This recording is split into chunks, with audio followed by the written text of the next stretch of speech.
मैं माजिद, आप देख रहे हैं आपकी आवाज़। कर्नाटक में कन्वेंशन बिल को लेकर कई सारे लोग एहतजाज कर रहे हैं और कई सारी पार्टियां इसकी मुखालिफत कर रहे हैं।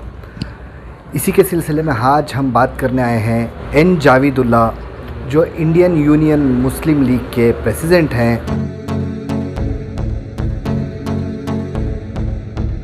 उनसे बात करने आए हैं। चलिए बात करते हैं एन जावेदुल्ला से।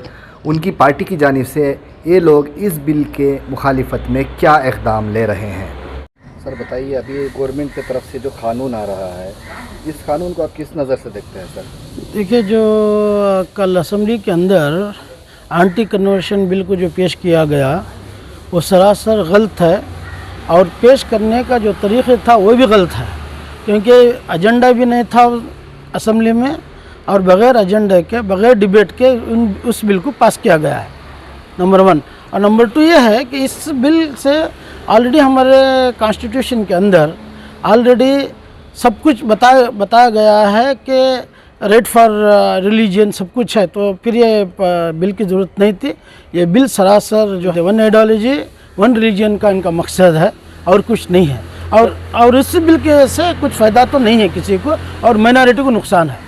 सर, कहीं ना कहीं लोगों का ये कहना है कि जिस तरह से यूपी में लव जिहाद किया है, उसी तरह से कर्नाटका स्टेट में एंटी कन्वर्शनल बिल पास किया है, तो इसका क्या मकसद क्या है सर? ये अगर आप एंटी कन्वर्शन भी लेके आएंगे, क्या लव करने वाला नहीं करेगा क्या? तो ये गलत है, सरासर उनका सोचना ही गलत है, क्योंकि ये सब जो है ये इनका पॉलिटिकल मोटिवेटिव है बस। अभी जो इलेक्शंस आ रहे हैं ना, असेंबली के 5 असेंबली इलेक्शन आ रहे हैं, उससे जो है उसको लोगों का अटेंशन डाइवर्ट करने के लिए उनका काम है, और कुछ नहीं है। तो बताइए, बीजेपी को क्यों इतनी ज़रूरी पड़ गई इस बिल को लाने के लिए, कि इतना अर्जेंट कर रही है, और इतना लोगों के मुखालिफत करने के बावजूद भी ये क्यों अटल है इस बिल पर? जो भाजपा गवर्नमेंट का जो अचीवमेंट है, ज़ीरो है हर तरह से, politically low, economically low, socially, totally they have failed हो गया है।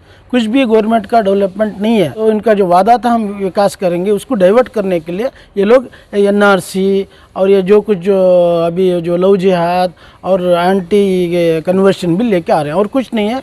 और इस बिल से ना गवर्नमेंट को फ़ायदा है, और सिर्फ नुकसान होता है, तो सिर्फ जो है माइनॉरिटी को नुकसान है। सर, कई सारे लोग एहतजाज कर रहे हैं इस बिल की मुखालिफत में, तो आपकी पार्टी की जानिब से क्या करेंगे सर? हाँ, हम लोग सरासर इस बिल के मुकाबले हम लोग कोर्ट का दरवाज़ा भी खटखटाएंगे और देश भर एहतजाज भी करेंगे। हम देखेंगे कि ये बिल इम्प्लीमेंटेशन ना हो, क्योंकि ये बिल जो है माइनॉरिटियों का हक़ छीनने वाली बिल है। डायरेक्टली ये जो है माइनॉरिटी पे अटैक किया गया है। वो इस बिल से माइनॉरिटी का जितना भी हुकूक़ है, वो हुकूक़ को जो है ये गवर्नमेंट छीनना चाहती है इनडायरेक्टली, और उनका जो है ये इलेक्शन का एक एजेंडा है बस, और कुछ नहीं है। ये ज़रूरत ही नहीं थी, क्योंकि शादी का मसला जो है पर्सनल रहता है, तो ये जिन का लोगों के हालात पर वो शादियां करते रहते हैं। लेकिन वही फिर अगेन मैं वही बोलना चाहता हूँ कि उनके पास कोई एजेंडा, कोई एक्शन प्लान है ही नहीं।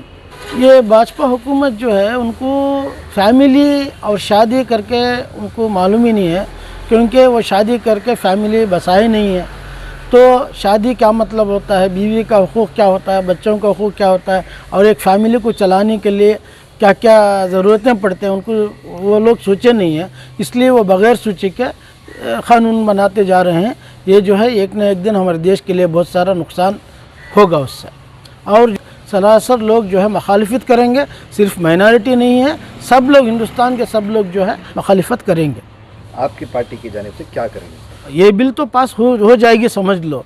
सबसे पहले हम लोग इस हमारे अपोजिशन लीडर्स और हमारे पार्टी वाले पहले ये इनसे सवाल कर रहे हैं कि आप ये बिल विदाउट एजेंडा कैसे लेके आ सकते हैं? बिल के अंदर दो एजेंडा होना चाहिए ना असेंबली में, तो बग़ैर एजेंडा के एक बिल आई और वो बिल बग़ैर इसके पास हो गई, तो ये सरासर अनकॉन्स्टिट्यूशनल है।